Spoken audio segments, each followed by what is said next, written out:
Top! Je sais, j'ai besoin d'aller chez le coiffeur, mais vous inquiétez pas, ce sera bientôt fait. Enfin, j'espère, parce qu'avec la moumoute que je me tape sur la tête, je risque d'avoir bien chaud cet été.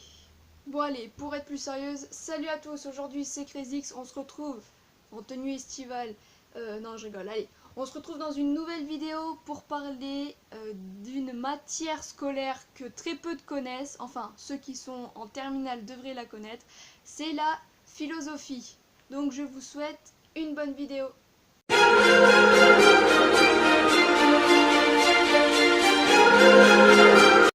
Alors pour ceux qui connaissent pas la philo, c'est une matière qui est enseignée en terminale et qui est coef 4 dans la filière économique et sociale.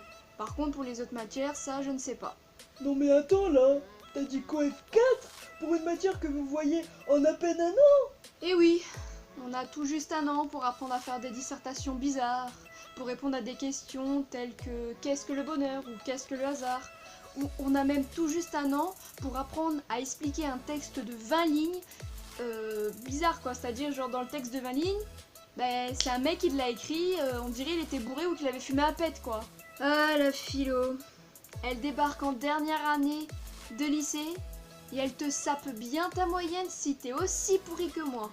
Toute l'année dans cette matière, j'ai eu entre 7 et 9 de moyenne. Donc imaginez au bac la catastrophe que ça a dû être. Genre imagine j'ai 5 coef 4 ou 3 coef 4, c'est bon là mon bac...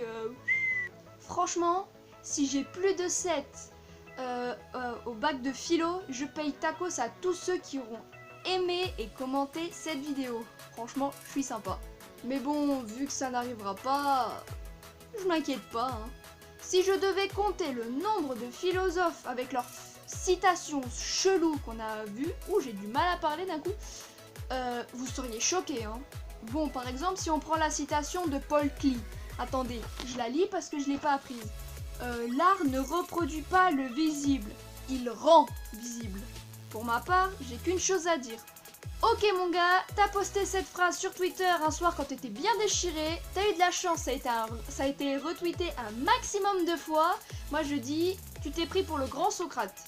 Ah ben moi je juge pas, écoutez, hein. Tant mieux que sa phrase elle ait marché, hein, et tant mieux que ça ait marché pour lui, et tant mieux qu'il soit devenu un grand philosophe qu'on enseigne en cours. Hein. Pour ma part, moi je dis, bien joué mon gars. Ben, moi aussi j'aimerais bien être connu. Moi aussi j'aimerais bien dire une phrase de merde du genre les poissons volent et les oiseaux nagent, voilà. Ça y est, je suis connu, 3 millions d'abonnés sur YouTube, 35 000 followers sur Twitter, on m'enseigne en cours de philo. Ça y est, je suis connu, ouais, avec cette phrase. Ou pas d'ailleurs. C'est ça qui me déprime, c'est que le mec il a eu de la chance et moi j'aurais pas cette chance. Bon, en vrai, j'avoue... Peut-être que j'exagère un petit peu avec cette matière et peut-être que j'exagère aussi un petit peu avec ce mec. Ah mais quand même, faut reconnaître, c'est chaud quoi.